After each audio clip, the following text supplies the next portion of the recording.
Ever looked at a river and thought, you know what this needs? More rubber ducks. No? Well, someone in Chicago did, and they went big with it.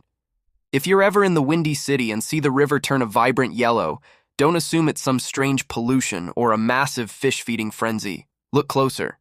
Those thousands of tiny yellow dots bobbing along are actually rubber ducks. Welcome to the Chicago Ducky Derby, one of the most wonderfully weird and heartwarming events you'll ever see. Every year, a massive truck backs up to the edge of the Chicago River and unleashes an absolute flood of sunshine yellow rubber ducks. We're talking tens of thousands of them, over 80,000 in recent years. It's a literal quack-pocalypse, a plastic waterfowl stampede, and it's all for a fantastic cause. They call it the most fair race in the world, and in a way, they're right. There's no jockey, no engine, no training, just the whims of the river current and a whole lot of luck. Each one of these little guys is adopted by someone for a small donation, and the owner of the first duck to cross the finish line wins a prize, which has been anything from a brand new car to a vacation package. So, how did this bizarre tradition even start? The Ducky Derby is the signature fundraising event for the Special Olympics of Illinois. For over 3 decades, this race has raised millions of dollars to support more than 21,000 athletes with intellectual disabilities across the state.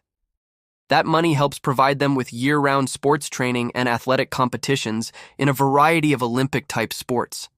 It gives them opportunities to develop physical fitness, demonstrate courage, experience joy, and participate in a sharing of gifts, skills, and friendship with their families, other Special Olympics athletes, and the community. So, when you see that river of yellow, you're not just looking at a quirky spectacle. You're witnessing a massive wave of generosity and support. Each duck represents a donation, a person's belief in the power of sports to change lives. It's a powerful visual, isn't it? All these individual contributions coming together to create one giant, unstoppable, floating force for good. It's community spirit in its most fun and foul form. People line the bridges and the riverwalk, cheering for their adopted duck, even though it's impossible to tell one from another in the massive flock. The atmosphere is electric, filled with families, music, and an incredible sense of shared purpose. Let's talk about the logistics for a second because they're fascinating. How do you even manage 80,000 rubber ducks? Before the race, each duck is given a unique number tag on its bottom that corresponds to the person who adopted it. Volunteers work tirelessly to tag and prepare this small army of ducks. On race day, they're all dumped into the river from a bridge using a massive construction vehicle. Then, a series of booms are set up in the water to create a designated racetrack and guide the ducks towards the finish line, preventing any rogue ducks from making a break for Lake Michigan.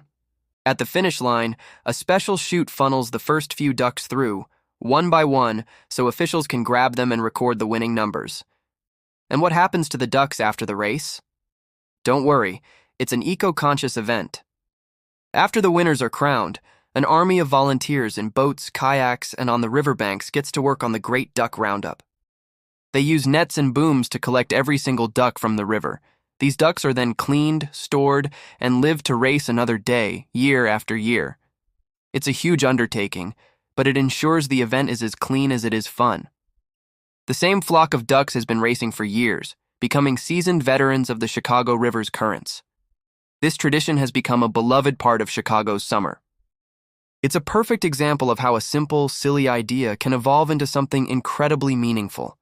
It brings the entire city together, from the corporations that sponsor the event to the individuals who adopt a single duck for $5. It proves that you don't need a serious, somber event to make a serious impact. Sometimes the most effective way to rally support is with a bit of joy, a lot of color, and an unbelievable number of rubber ducks. It's a race where everyone wins. The participants get a chance to win a great prize, the spectators get an unforgettable show, and most importantly, the athletes of Special Olympics Illinois get the resources they need to shine. So, if you're ever planning a trip to Chicago in early August, be sure to check the dates for the Ducky Derby. It is, without a doubt, one of the most unique and uplifting charity events on the planet. You can stand on a bridge, surrounded by thousands of cheering people, and watch a yellow river of hope float by. And maybe, just maybe, you'll be tempted to adopt a duck of your own and become part of this wonderfully quacky tradition. Thank you so much for watching and learning about this amazing event with me. If you enjoyed this video and want to see more stories about the cool and quirky things people do around the world, please hit that like button and subscribe to the channel. It really helps us out. Drop a comment below and let me know what you think of the Ducky Derby. Until next time, stay curious.